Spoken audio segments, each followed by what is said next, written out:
是一条走不通的绝路。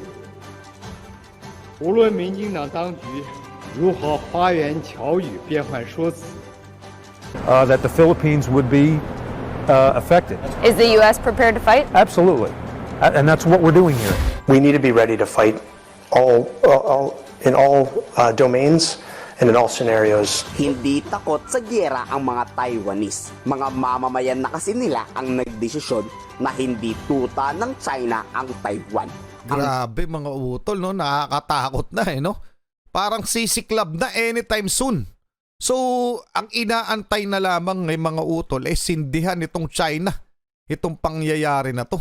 Mga karunungan, kaalaman, teorya, kasaysayan, hiwaga at mga bagong tuklas. Alamin natin. Yung akala natin na pananahimik ng China dyan sa South China Sea, partikular sa West Philippine Sea, parang malabo naman mga utol dahil eto lamang kamakailan nagkaroon ng eleksyon sa Taiwan at meron silang bagong hinirang na presidente. Ang nanalong presidente nung Sabado ay si Lai Ching-te. At dahil doon mga utol nagbigay na naman ng babala itong China tungkol sa pangyayari o tungkol sa Taiwan. Okay, mamaya titingnan natin yung mismong pahayag ng kanilang foreign ministry na si Wang Yi. Pero eto muna tayo, malaking gera to. Pinagbantaan ng Pilipinas at US.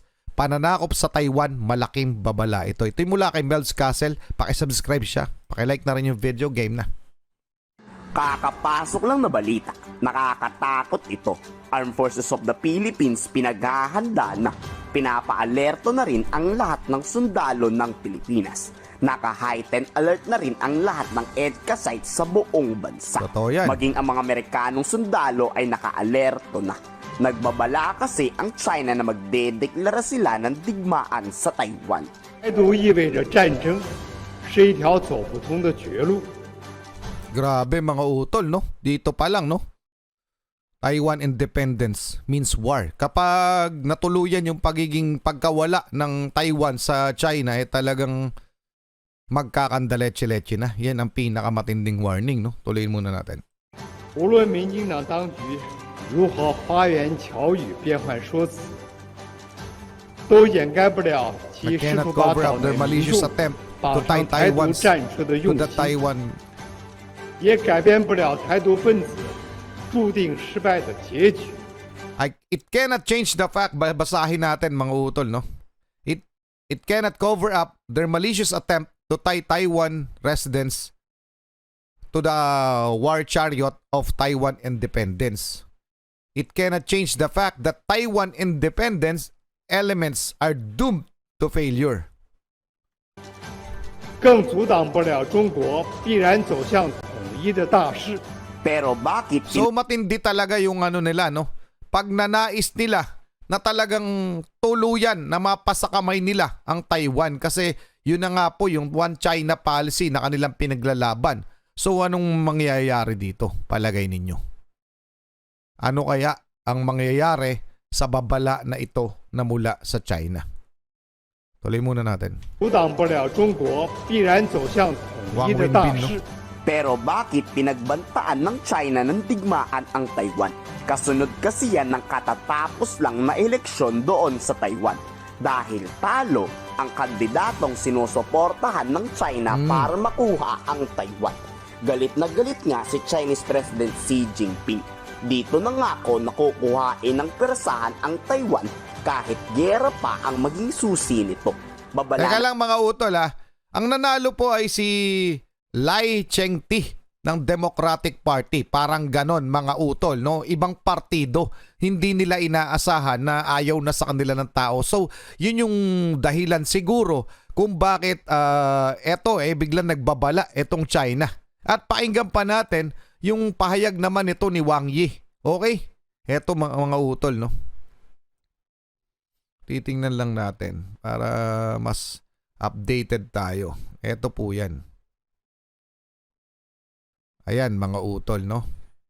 Ito'y pahayag naman ni Wang Yi. Kanina si Wang Wenbin, spokesperson ng Chinese Foreign Ministry. Ito'y mula sa AFP News Agency, mga utol. Pakinggan na natin.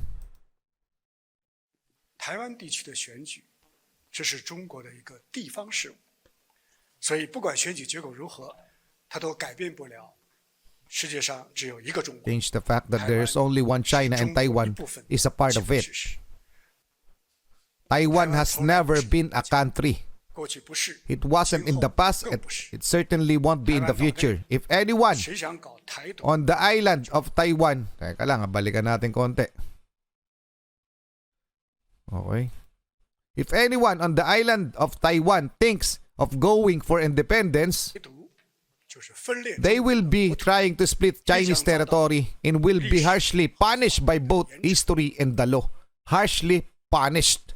O ganong kabigat yung kanilang banta, mga utol. Bukod pa doon sa sinabi ni Wang Wenbin, no, na spokesperson ng Foreign Ministry. Itong si Wang Yi, yung Department of Foreign Ministry. Siya yung secretary, mga utol. Mabalik na tayo sa ating featured video. So anong masasabi nyo dyan? Talagang hindi nila bibitawan ng Taiwan. Wala silang planong ganun.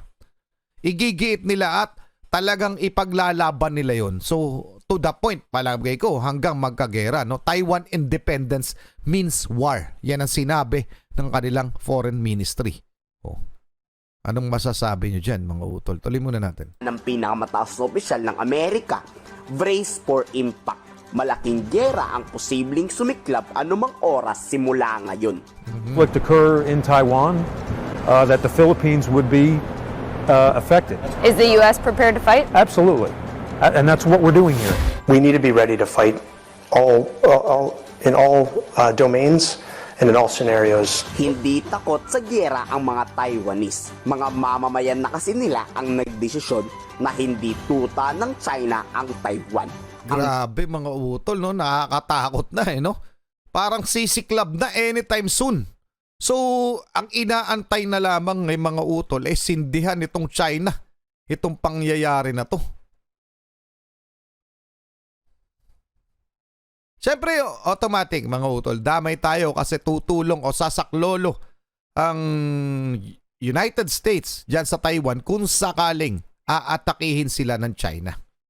And then pag napasali ang United States of America, automatic damay tayo. At syempre may mga EDCA sites dito, malamang sa malamang atakihin din tayo ng China. So anong masasabi nyo dyan? Okay? Tingnan muna nating report mula to sa Reuters, no? China's diplomats condemn foreign governments over Taiwan post-election remarks, no? Pakiramdam siguro nila dinaya sila, no? So, China's foreign ministry and its embassies around the world condemned foreign governments that congratulated Taiwan's Democratic Progressive Party. Ito po yung nanalo na presidente mula sa Taiwan's Democratic Progressive Party and its president-elect Lai Ching-te after an election on Saturday. After the DPP's presidential candidate Lai won the vote, several ministers and politicians in countries that share warm, if in most cases unofficial, ties with self-ruled island sent congratulatory messages to Lai and the DPP. This drew swift responses from Chinese embassy, highlighting Beijing's sensitivity to other countries appearing to give legitimacy to a candidate and political party at its views as secessionist forces, hoping to turn Taiwan, which is claimed as its own, to an independent sovereign nation. Yan ang dahilan kung bakit sila nagsabi na hindi po naging independent at hindi po naging country kailanman ang Taiwan. Yan ang sabi mismo sa narinig nyo ng China. Okay, mga utol. So, ganun na lamang ang talagang banta ng China tungkol dito. So, anong masasabi nyo dyan? Paki-comment na lang. Tuloy na muna natin. Vice President kasi ng Taiwan ang nanalo sa pagka-presidente ngayong 2024. Lang yan. Ibig sabihin, handang mapagdigmaan ang Taiwan sa China kung aatake ang China at sasakupin nito ang kanilang bansa. Dito nagbabala rin ang foreign minister ng Taiwan na sa anumang oras nga ay posibleng magdeklara si Chinese President Xi Jinping ng pananakop sa Taiwan.